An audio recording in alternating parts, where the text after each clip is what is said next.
तर मित्रांनो, big boss Marathi season 5 चा पहिला एपिसोड संपलेला आहे. थोडा मला खोकला आला.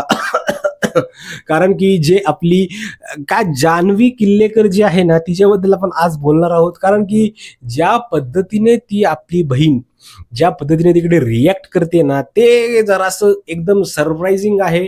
कारण की बिग बॉस यांनी त्यांनी अन्न आणि पाणी, जसं की तुम्हाला माहिती आहे, कट ऑफ केलं होतं. ते पाणी शेवटी एपिसोड संपता संपता आलं. पण सुरुवातीच्या काळामध्ये जेव्हा ते सगळेजण आवरून थोडंसं का होईना आवरून बिरून तिथे त्या लिव्हिंग एरियामध्ये बसले होते, तेव्हा आपली जान्हवी तिकडे बोलते की बिग बॉस, तुमचं माझ्यावर प्रेमच नाहीये, इथं मला भूक लागली. अगं, तुला भूक लागली, तू रडते, डोळ्यात पाणी आलं. बिग बॉस तिकडे बोलले, तुमच्या डोळ्यातलं पाणी काढतो मी आणि तुम्ही येऊन बसा तिकडे.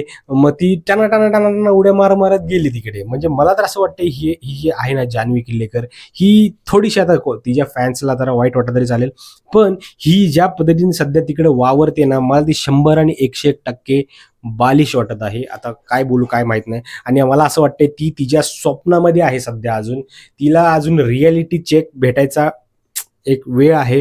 रियालिटी चेक तिला लवकरच भेटेल अशी माझी इच्छा आहे. कारण की मला असं वाटतं वीकेंडच्या वारला किंवा जे आता शनिवार आपला असेल, चावडी वगैरे किंवा भाऊचा धक्का काहीतरी असं नाव ठेवलेलं आहे शनिवारच्या एपिसोडचं, तेव्हा त्यांनी ह्या जान्हवी किल्लेकरला तिकडे काहीतरी समजवायचा प्रयत्न केला पाहिजे. कारण की ती ज्या पद्धतीने वागते ना, ते थोडंसं जरा ऑड आहे. ते तिच्यापेक्षा भारी तर आपला सूरज चव्हाण वागतोय, तो रिॲक्शन पण देत नाही.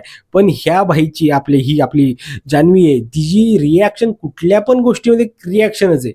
म्हणजे मला असं वाटतंय ती एक तर बालिश राहण्याचं ती नाटक करते तिकडे, किंवा मग ऍक्च्युअलमध्ये ती तशीच आहे. पण ती गोष्ट जी तशी करते ना घरामध्ये, ती जर मला बिलकुल आवडत नाहीये. हे माझं मत आहे. तुमचं मत वेगळं असू शकतं. तुमचं मत जे काय आहे ना, ते नक्की कमेंट्समध्ये मांडा. कारण की तुमचं मत खूप महत्त्वाचं आहे. आणि आज आपण अजून 3-4 व्हिडिओ टाकलेले आहेत, त्या पण जाऊन बघा. पहिल्या एपिसोडमधल्या ज्या काय आवडल्यात, नाही आवडल्यात, काय काय घडलंय, या सगळ्या गोष्टी टाकलेल्या आहेत. तर मित्रांनो, भेटूया पुढच्या व्हिडिओमध्ये. तोपर्यंत जय हिंद, जय महाराष्ट्र.